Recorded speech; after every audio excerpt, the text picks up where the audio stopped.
سێ باڵەخانەی نیشتەجێبوون کە 36 یەکە لەخۆ دەگرێت بەسەر کرێنشینانی کەم دەرامەتی کفریدا دابەش دەکرێن. ئەم پرۆژەی وەزارەتی ئاوەدانکردنەوە 9 ساڵە کارەکانی ڕاگیراون. ئێستا بڕیارە تەواو بکرێت. لە سەدا 80 تەواو بووە و لە قۆناغی کۆتایی کاردایە.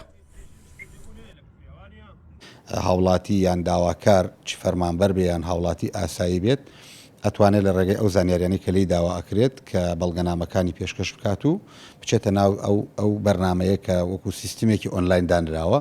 ئێمەش خۆمان چاودێری ئەەکەین و کارەکانیشی ئەتوانم بڵێم لە قۆناغی کۆتاییە چونکە شتێکی ئەوتۆی نەماوە تەنها هەر سیاجی ئەو شوقانەیە و هەندێک کۆنکریتی ناو حەوش و پارکینگ و خزمەت گوزارە ینی کۆتاییەکانێت یعنی هیچ شتێکی نەماوەکو بیناوەکو یەکەکان خۆی هەمووی تەواو بووە و ئێساش قۆناغی کارکردن بۆ قۆناغەکانی کۆتایی تیا بەردەوامە.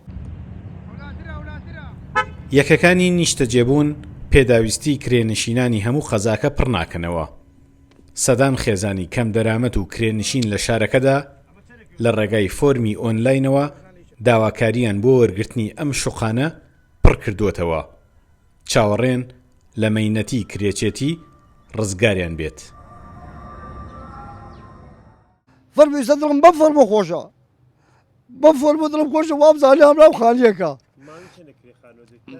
مانگی 130,000 دار ئەدەم ژیانم نییە ئەوە فەرمو ئیمڕۆ کرێخانە هاتە گیانم بۆ کرێخانە من ئیمکانەتم نییە بەڕی سپیەوە ئەڕۆم عەمەلەیەکم بە 10,000 بە 15,000 ڕۆژانە.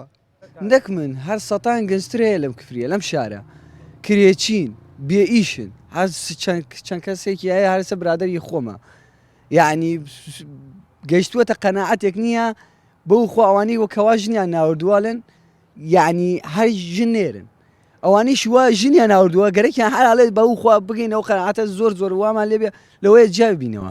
من لە ساڵی 2006 ژنم هێناوە تا ئێستش لە کرێچیام. خۆتان نەزان باری دارایی خەڵک چۆنە 3 مانگ جارێ مەعاشەیە کرێ خاوەن خان و چاوەڕێی کرێ ناکات چاوەڕێی مەعاش ئۆشتان ناکە حەقی خۆی ئەوێت ئەوش حەقی خۆیەتی بەڕاستی ئەگەرە بتوانن هاوکارێکمان بکەن دابشکردنی ئەم شوق و ئەم شتانە. لە ساڵی 1991ەوە لە کفری تەنها یەک پرۆژەی نیشتەجێبوون کەوە بەرهێنانە ئەنجام دراوە. جگە لەم 3 باڵەخانەیە 3 باڵەخانەی تریش تەواو کراون.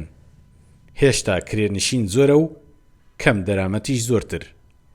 سامانکەریم کورد چاد نیوز کفری.